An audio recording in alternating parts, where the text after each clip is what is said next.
say. There you go. We're getting ready to take off. The show's getting ready to start. It's Tuesday. It's the sign of my grade. There's a sign of your grade. Yes. Okay. Parking lot. Yeah, Let's okay. see. Live from the A little more than usual.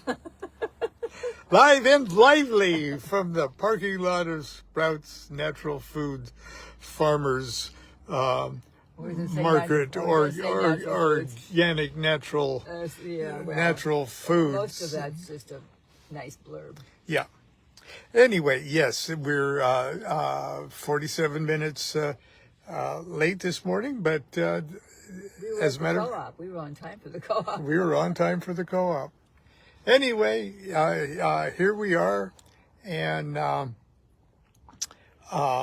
we had a Monday night class last night, and we were on the hangman card from the Thoth Tarot deck. We've been discussing the cards one by one. And studying them during the week and getting weird ideas. Yeah. And so we've been talking about that because it got this discussion going on redemption and self-sacrifice and Well, not self-sacrifice. Just or sacrifice. sacrifice Yeah. and and chastity. Chastity and all These sorts are the terms that, well, some people would say that we were taught that those are some of the highest ideals that we could have would be sacrifice and chastity. But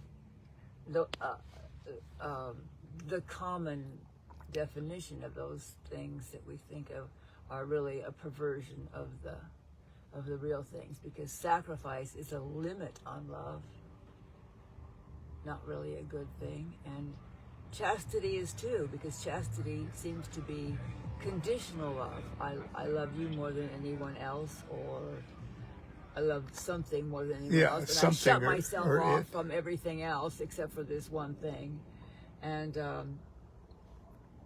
or one person, and that's that's the cause of that kind of chastity is the cause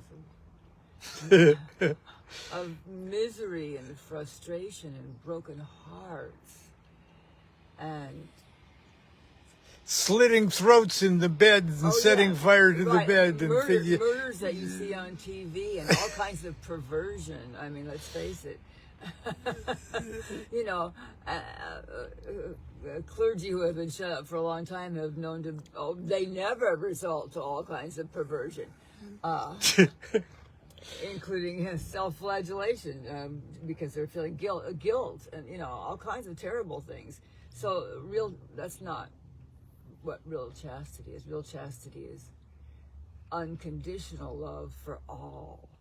It's not, that's a good ideal. It's not this restriction of, and God knows we were raised on songs, especially in the 50s, terrible things. Come on, sing a few, Lon.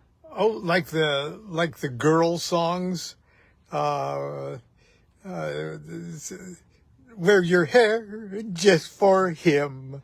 Do the things he likes to do. Do the things he likes to do. And you will be his. Wishing and hoping. Wishing and hoping and dreaming.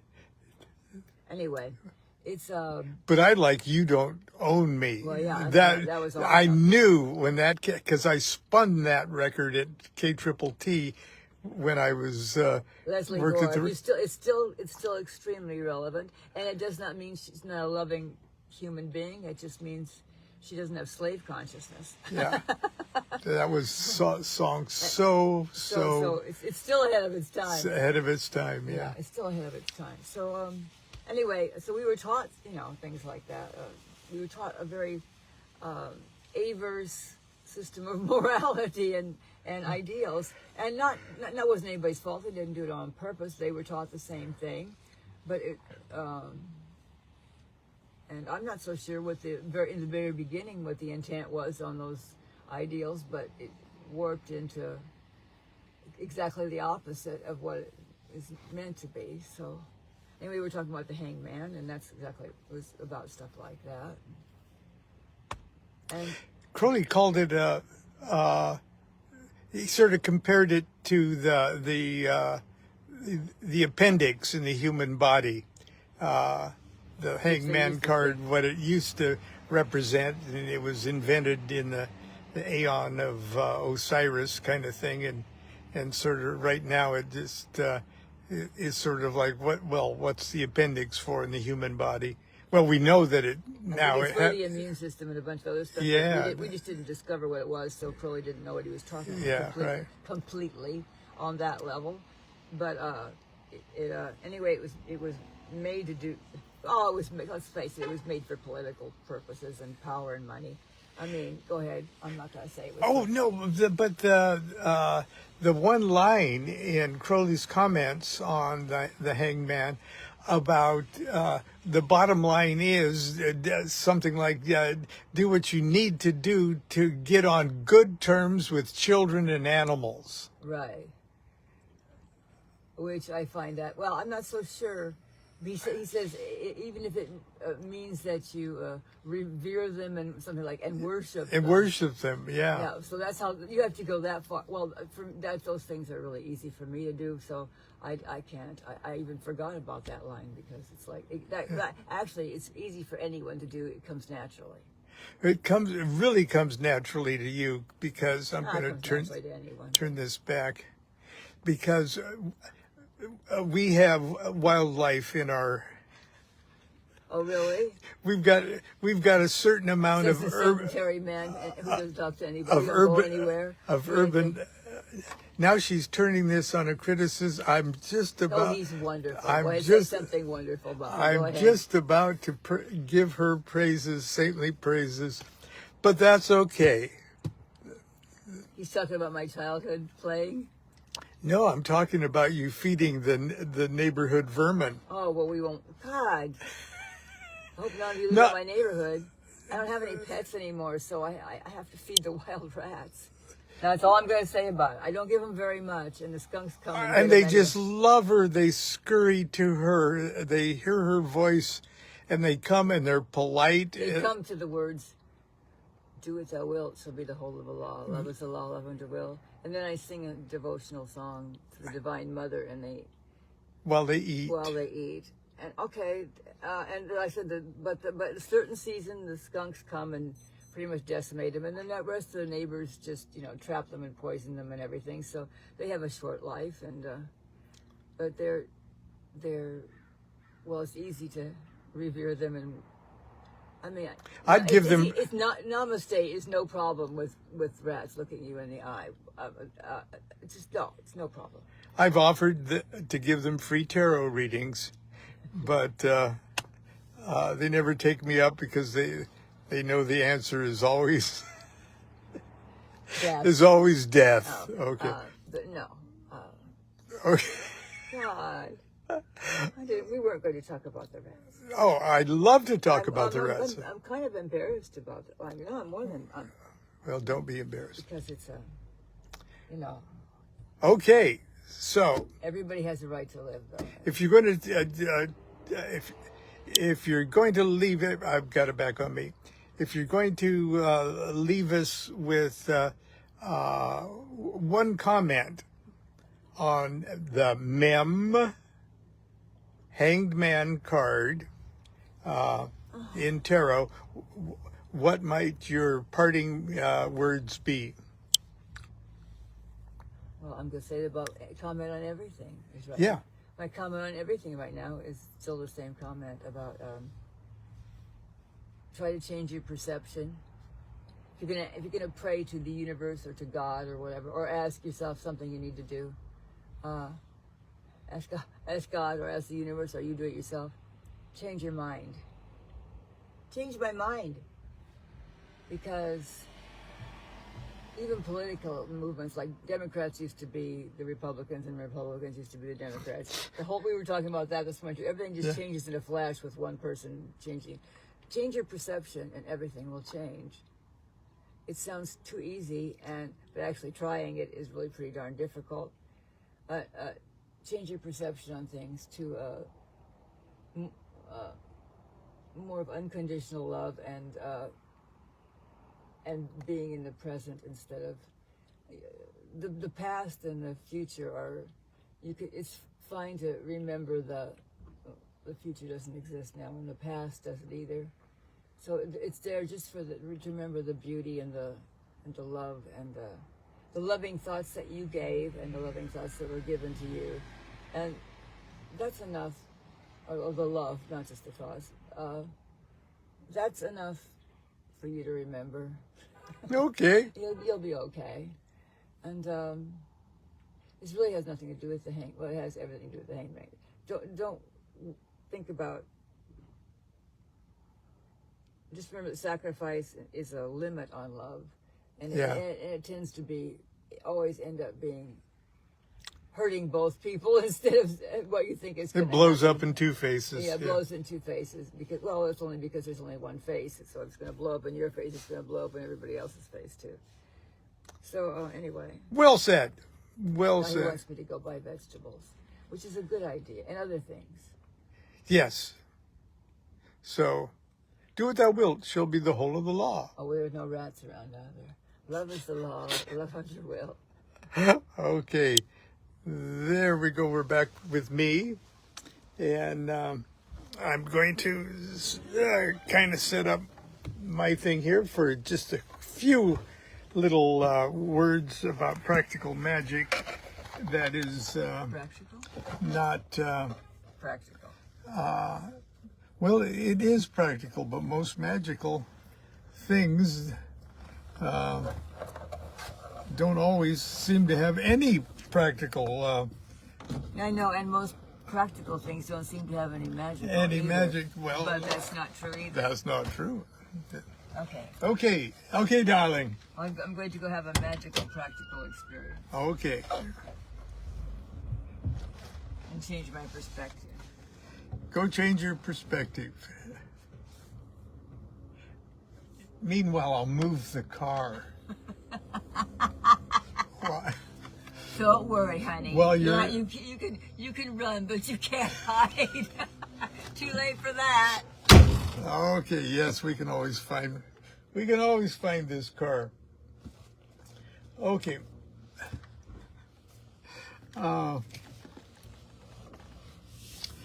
The question inevitably comes up, especially I've written books on Solomonic magic. I've written books on Enochian magic. I'm going to kind of quote from one that I wrote back in 1991,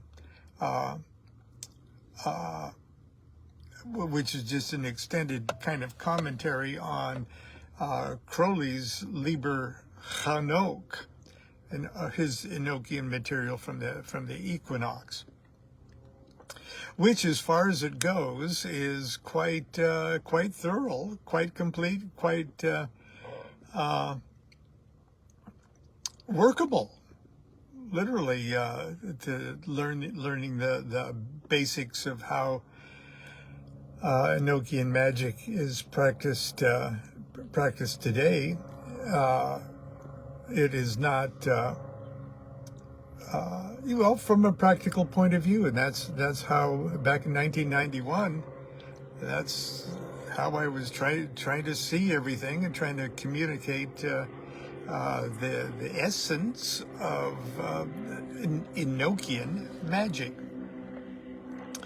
And but because Enochian magic deals with visions that you have, okay, it's often you're hard pressed to say, well, how do I use this kind of in a practical way? You know, Goetic magic or Solomonic magic, you whip up a demon and have them and order them to go do something in your real life for you. You know, please give me a job, or please help me with this or that, or I actually need something in my life. Go get it for me, you know. or I'm missing something in my life, please fill it for me, or I would like to, well, usually you think, well, I would like to influence somebody else. Yeah, right. And Enochian magic is even more vaporous in its practical applications. And often we don't know how profound these little magical operations can be, and how long lasting, and how significant they may be in the trajectory of your own spiritual evolution. So, in other words, I need something done in my life. I need something done in my life. Help me achieve that something. But you're asking more than I need this particular thing. There's a whole reason you need that particular thing. And there's a whole reason that thing needs to be done.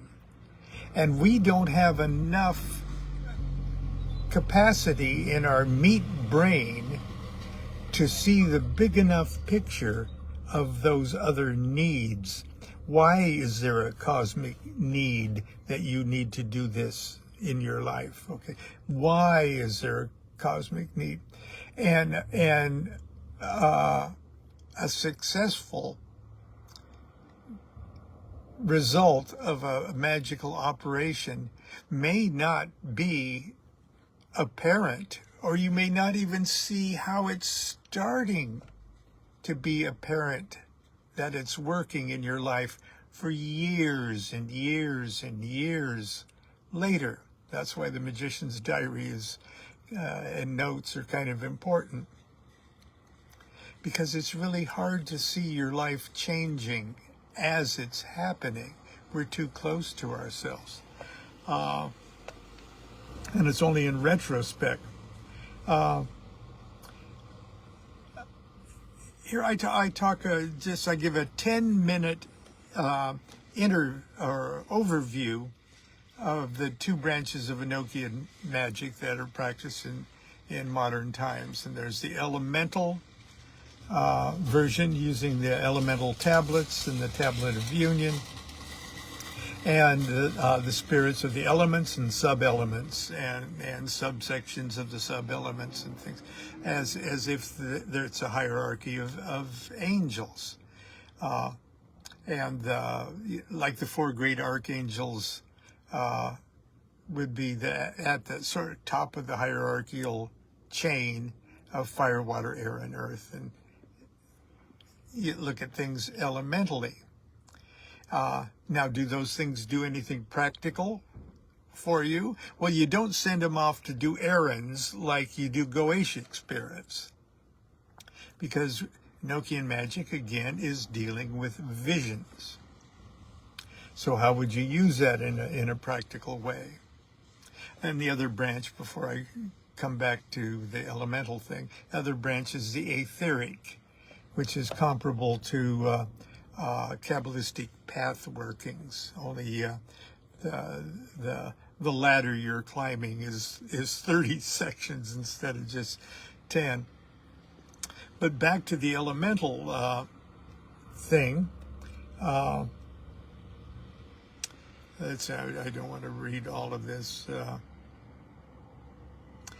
The ancients viewed the four elements, actually five with spirit, as the building blocks of creation. They divided them into four broad categories, which are called fire, water, air, and earth. Now, these aren't the chemical elements, but the chemical elements exhibit a certain harmony with these four categories. They're most simply put the totality of all the forces, energies, and qualities of the universe divided into 4 broad categories. These categories, by their nature, bear a resemblance to fire, water, air, and earth. And Chinese, they've got their equivalent of fire, water, air, and earth, metal and wood and things like that. And then they've got even broader concepts of thunder and earth and things like that. So the Chinese have a way of breaking things up into 8s. Okay, but I digress. These qualities, back to fire, water, air, earth, are the foundations of both galaxies and subatomic particles. And the limitless diversity of creation is the result of the infinite numbers of ways these 4 elements can be mixed, combined, and recombined. It's interesting to note that modern physics postulates 4 fundamental forces: strong force, electromagnetic force, the weak force, and the gravitational force. And you can see them projected on fire, water, air, and earth in those orders. The ancients also postulated the obvious, a 5th element, quite literally quintessence, which serves the double duty of binding the 4 elements together and at the same time keeping them far enough apart to retain their individuality. This 5th element, this alternating thing, 5th element, okay, it's called spirit. Now, in magician gestures, there's a dual gesture. There's the sign of the enterer projecting forward and the sign of silence. Okay, they go together. Those are the spirit signs. You're doing, hi, I'm spirit. Okay, and I'm holding together fire and water and air and earth. Okay. But I digress. Now, if you color a set of Enochian tablets, you can simply color the squares of the elemental 4 elemental tablets and their subdivisions and the crosses, and you get a pretty good idea of this elemental and sub-elemental mix. But when you turn the squares into truncated pyramids so that they have a top and then 4 sides, and those sides can give you more detailed view of the admixture of the elements within the elemental tablets. Let's see here. Yeah, when you color your tablets, you'll see how angels of any given element are formed, combined, mixed, recombined, and reformed. And there's letters on the top of those. So as they're doing it, you'll see the names of the specific aspects, quadrants of things spelled out. That function, that dynamic has a name, has an angel that goes with it, and angels whose characteristics are dictated by the particular ways the elements admix inside it. You know, that's why the color of its wings are green, you know, for earth of air, and but its head is a bright yellow because of the presence of air in its name. Obviously, these elementals are more than just the salamanders in your fireplace, or the sailors, mermaids, or Tinker Bell or Gimli. They have far more universal natures, and as such are worthy of our attention.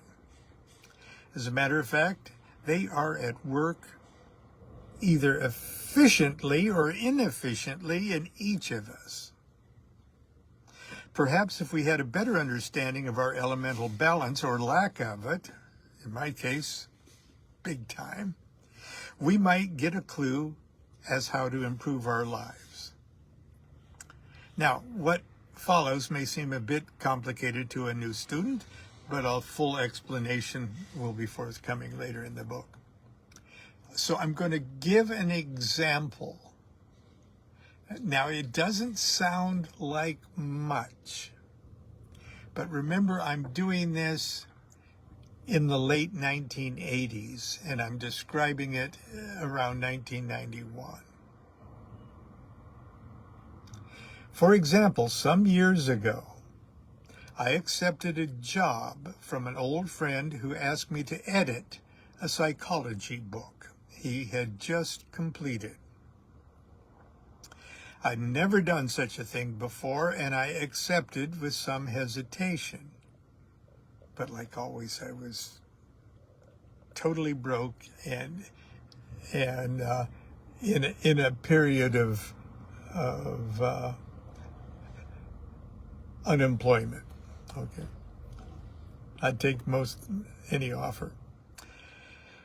The evening before I was to start, I decided to invoke an Enochian elemental angel to help me put things in perspective and perhaps give me a little boost on my first day.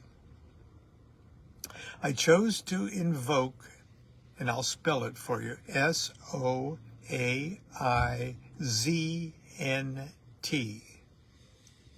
Soangst, the Mercury Senior of the Water Tablet.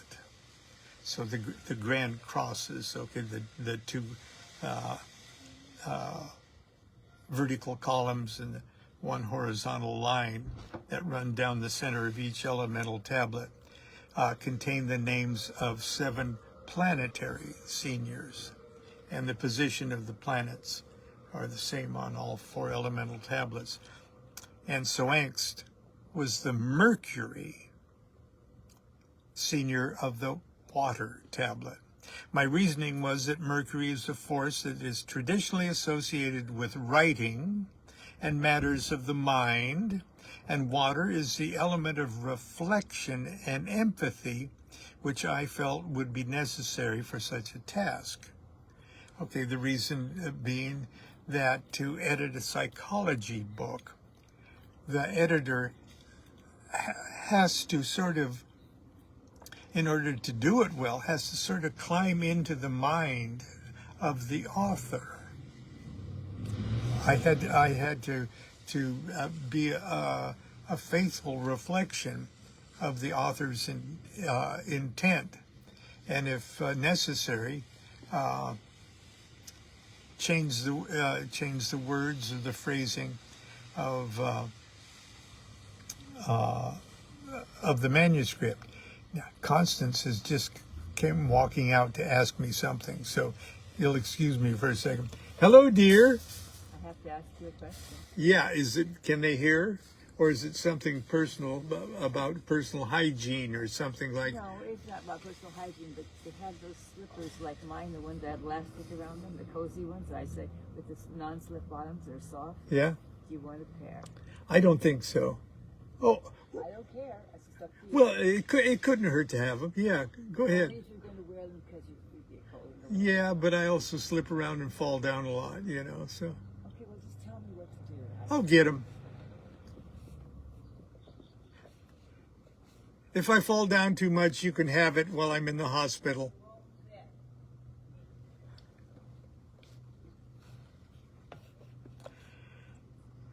Okay, I'll start over. No, okay. The invocation was simple enough. I had my tablet of union and the elemental tablet sitting on a table in the center of the room. And back then, this was my MO. After a routine banishing ritual of the pentagram, I opened the temple in the grade of 3 = 8.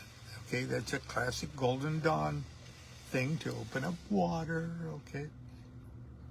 As written in Liber Hanoch, Then I performed a hexagram ritual because I'm dealing with a planetary senior, okay? Performed the hexagram ritual invoking Mercury. Planetary seniors are invoked by the hexagram, I said. Then I simply recited the fourth call in the angelic tongue, straight out of Liber Hanoch.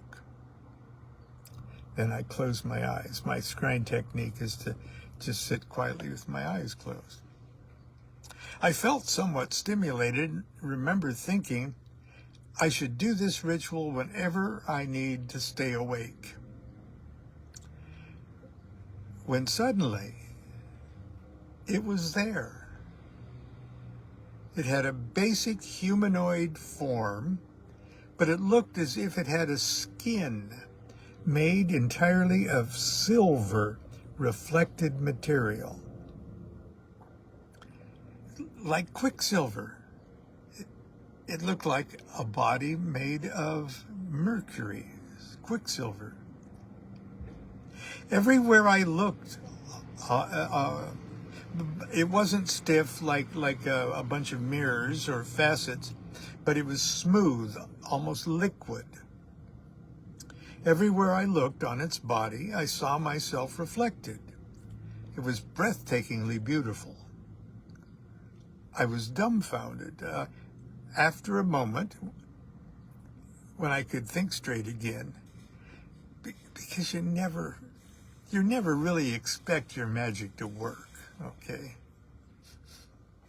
And when it does, you're so taken aback for a few seconds that you, oh, whoa, shit, what was I doing this for, kind of thing, okay? After a moment, when I could think straight again, I repeated the name, Soangst. And that's the standard procedure to kind of test the vision. It seemed to gain strength and become clearer with each repetition of its name. So I felt confident that what was in front of me was indeed what I had called.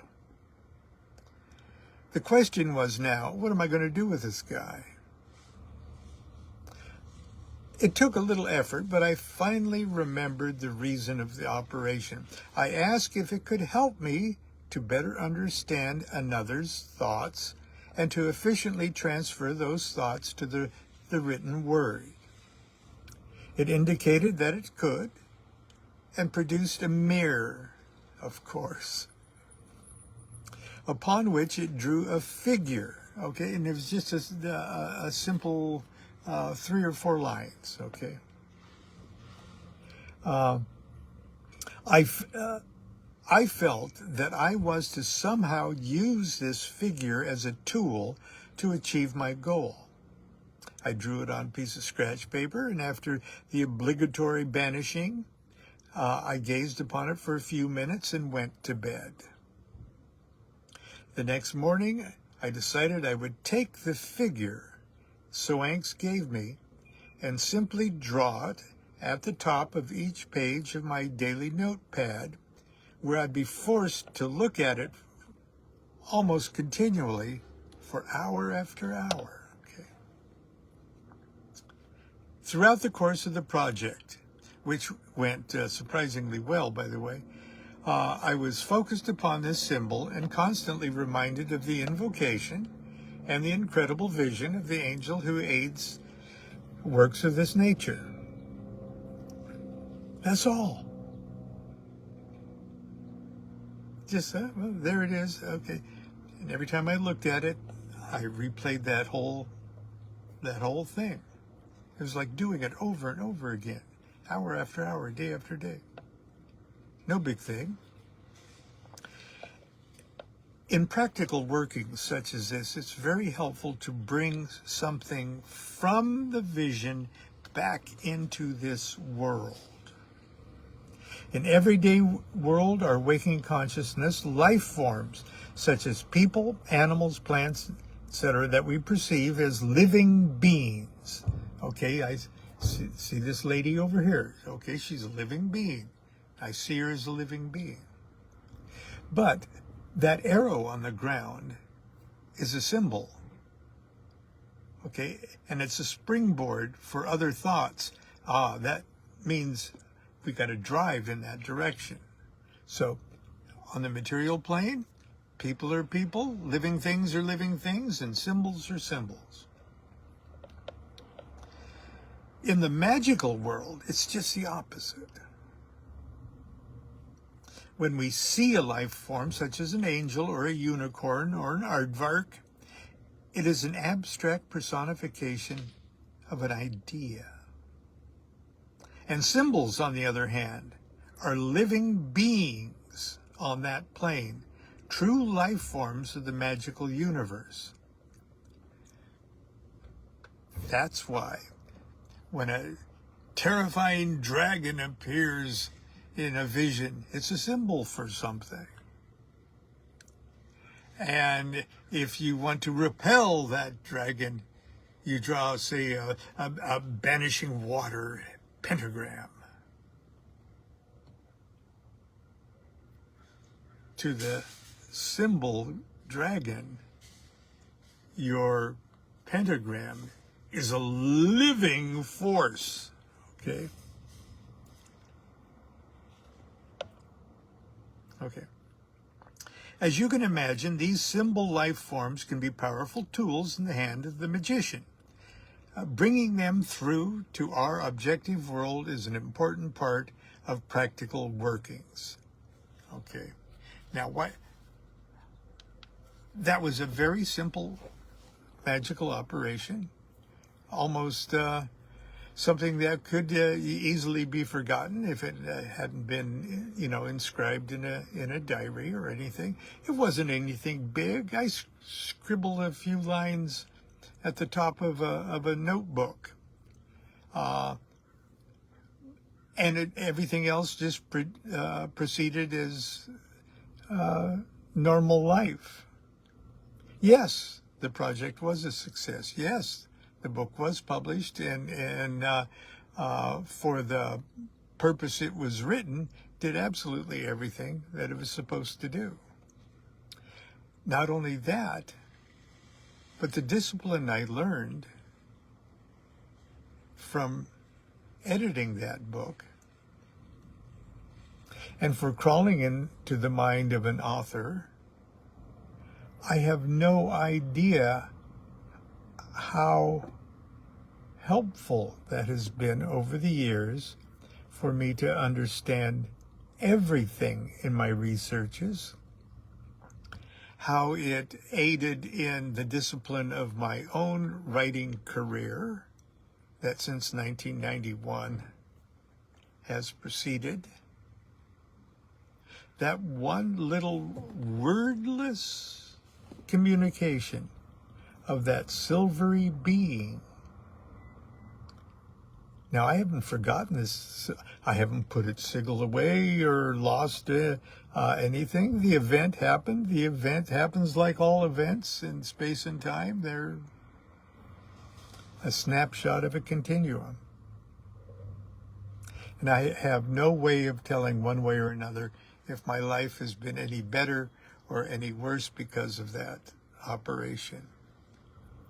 But I kind of know what my life has been like.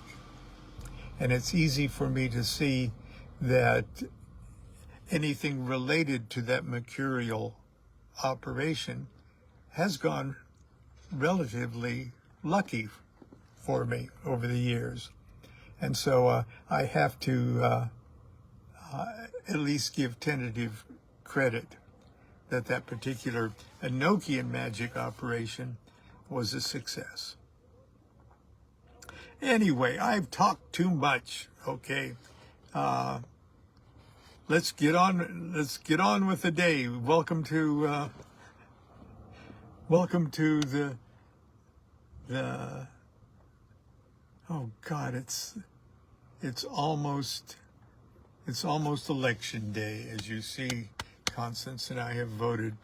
It's going to be wild and crazy, guys. All over the world, it's going to be wild and crazy. Let's at least take comfort in each other. Do what thou wilt shall be the whole of the law. Love is the law, love under will.